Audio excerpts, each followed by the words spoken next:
Hi guys, this is Dan from Magic Pachinko with another short video on a Nishijin vintage Pachinko machine. This is a 1973 Model B, probably one of the earlier Model Bs. One of my favorite machines. For working on them, they're probably, for me, they're probably the easiest machine there is to work on. So if you're considering getting a Pachinko machine to tear apart, clean up, do whatever, my recommendation is look for a Nishijin Model B. The guts can come off in one piece on the back.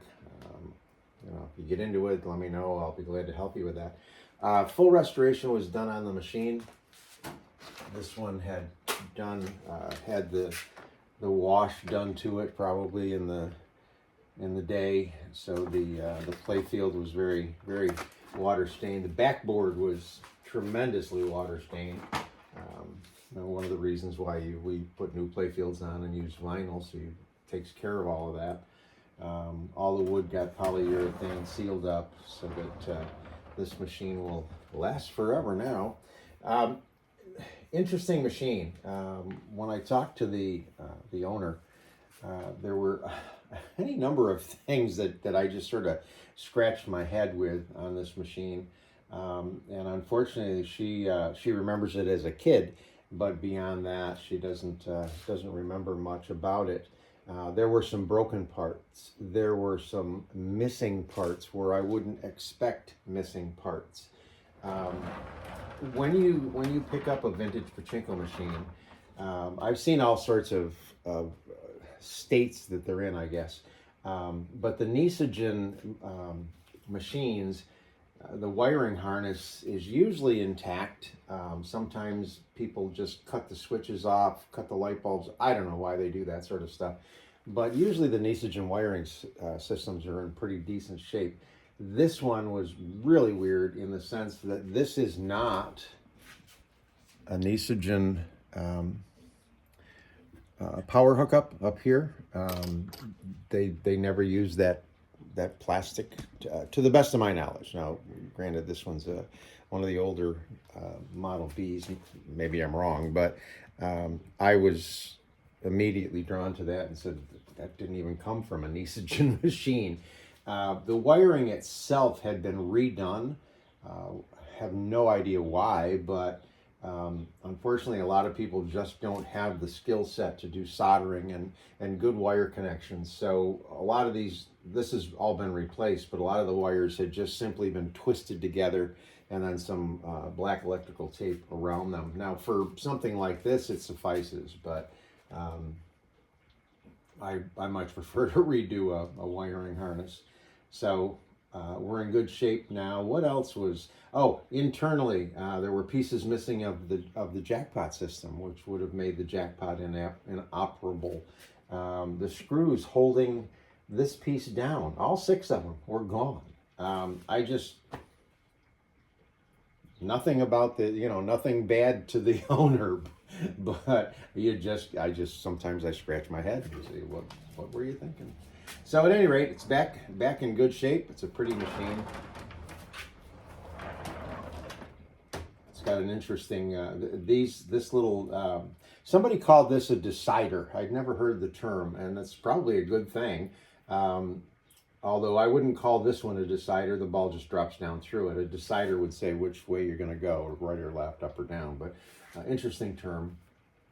So the new stickers were put on. Didn't have to resilver anything. Her spinners were in really good shape. So machine overall is in nice shape. One thing on the videos that I do make, one of my visitors, we got talking about the YouTube and how to separate the videos and get them a little more organized, and I didn't realize it. He said you do it with a playlist. Now, to me, a playlist is a playlist of my favorite songs, something like that. It never dawned on me that I could take my videos, put them into a playlist, and that would essentially sort them. So if you go to the my YouTube channel now, you will see playlists for Model A, Model B. I think I did one for Sankyo, and I believe I did one for how-tos. So now if I refer you to my YouTube channel and say, go find a Model B you know, video, it's going to be a lot easier to find it. So thank you very much for that. I appreciate the input. Certainly appreciate all the feedback that you guys provide to me on the YouTube and directly to the website and so on and so forth. So let's get this thing working. With any Nishijin, or any machine for that matter, the first thing you want to do is check the ball dump mechanism. And on the Nishijins, it's right here. So I have it marked in red. So there's red on the end of this arm, and there's a little red arrow there. So what you do, you just push the arrow in that direction, and these two pieces lock together. What that does is it allows the balls to travel over and into the jackpot. If this is not that way, then the balls, as they come around, will drop down into this tube to exit the machine, and they'll go all over the floor. And you'll chase them forever, which I spend half my day chasing Pachinko balls. So the first thing you do is just latch that and make sure that when you put balls in, they'll go into the jackpot. So you get a 12-volt wall transformer with the machines. I take the wall end of it and just simply plug it into the pigtail. And when you do that, you should see your ball out light come on. This signifies that right now the machine does not have enough, or in this case, no Pachinko balls in it. So when you do see that light come on, it will stay on, and that, if you're playing, is your cue to take some of your winnings and simply put them back in the upper hopper. Now, eventually what will happen, if you continue to play and ignore this, a little flag will drop down, and the machine will not load balls onto the launch ramp. And then you have to stop playing and take some of your winnings and put them in, or you just can't play anymore. These machines are a mechanical marvel. It's the one reason that I absolutely fell in love with them, because of the mechanical marvel that they are. Okay, so we have the light on. We've got the ball dump latched. So the first thing you want to do, assuming that you have a bag of 500, is just take a handful and you want to drop them into the upper feed tray. They're going to go along the upper feed track, into the turnaround, into the lower feed track, go down into the jackpot, 7 on each side, and that's where they'll stop flowing. So that's the proper flow of balls that you want.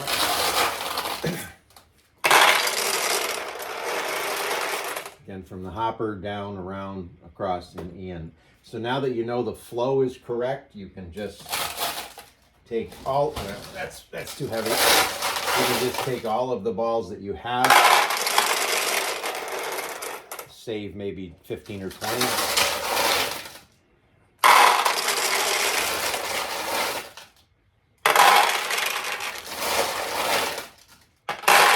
And you want to fill this upper hopper right up with, again, if you have 500 balls, put 485 of them right here.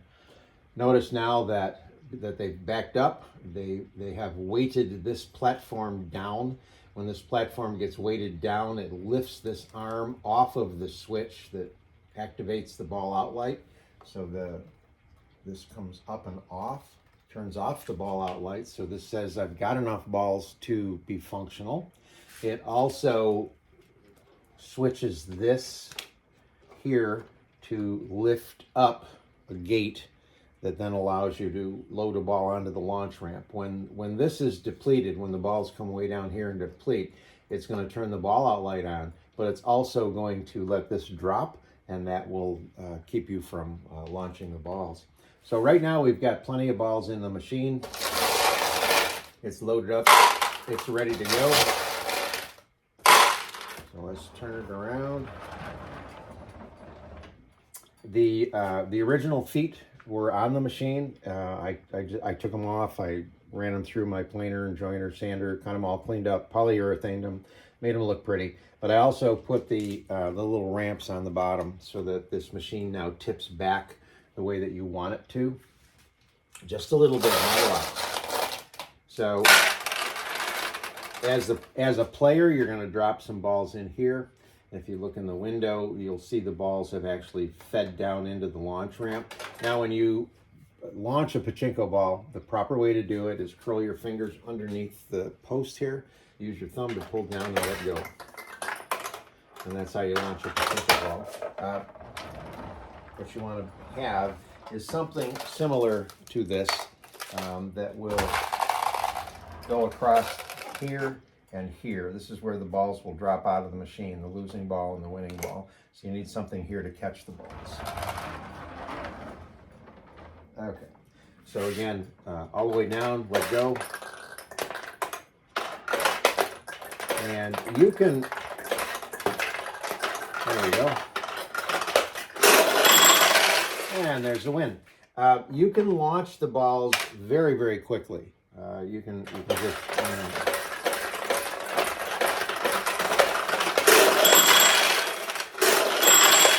we got a couple of wins that time. What you don't want to do, especially if you have kids, is allow them to slap that handle. You can launch balls that way. The metal part of this system can handle that beating, but there are plastic parts in here that can't. So if you have children, or anybody else for that matter, just teach them to do this and not that. So when you do launch, you have a tulip in the middle, tulip on either side. Ideally, you want the ball to drop right down through the middle. So when you go all the way down and let go, you notice it's going to go all the way over, hit the bumper, and stay on the right-hand side, which is fine if you've got a tulip open on the right-hand side, but if you've got one open on the left-hand side, what you're going to want to do is go all the way down to make sure that a ball gets loaded onto the rail, but then you can let up a little bit and keep the ball on this side.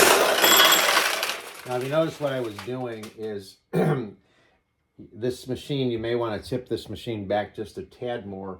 The balls, I'm not a big fan of plexiglass. I much prefer glass, but this had a broken piece of plexiglass, so it's new plexiglass.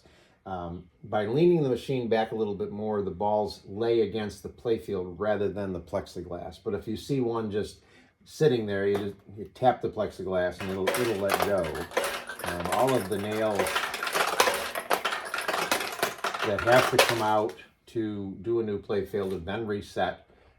There is a definite art form to it.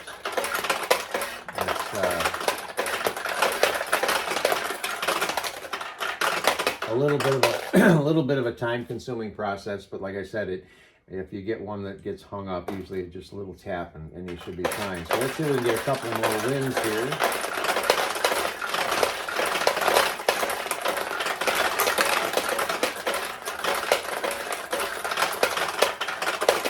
There we go. So a couple more cautions, if you will. When you're playing and you get a win, like I just did, the machine will pay out 14 balls. If it doesn't, you need to stop playing and turn the machine around and figure out why it didn't pay out. Now, there's two places that the Nishijin Model Bs will jam, and this is one of the reasons why some people don't like Nishijin Model Bs. All the winning balls get captured within this piece of plastic here. They hit a ramp, they roll down the ramp, and they roll into what's called the seesaw. Now, the seesaw sits like this, and that's one thing I forgot to mention when you're setting the machine up. There's a little push rod right here, and you want to push up on that and make sure the seesaw sits this way, not that way. So a winning ball comes in, it rolls right into the end of the seesaw. The seesaw tips, and when the seesaw tips, it goes into this. This is the win chute here. It lands right on the tip of the jackpot arm, which is right here. It pushes the jackpot arm down. The ball is held here momentarily. The jackpot will release. The paper clip lifts up. It lets the winning ball out, and then the whole system resets itself. So sometimes the seesaw won't return, and it'll still be down, and there'll be a ball trying to get in, and it can't. So you just push up on the little push rod. That'll solve that problem. If a ball has tipped out and gone and landed on the jackpot arm, and the jackpot arm is maybe only halfway down, it's a simple thing to just push the jackpot arm all the way down. and or lift up the paper clip to allow that winning ball to come out, and then the system will reset itself. So if you get a win, stop playing, don't continue to play, because if you continue to play, all it'll do is jam balls up on the inside of your machine, and you don't want that. So once again, this is a 1973 Nishijin Model B, full restoration. Hope you like it.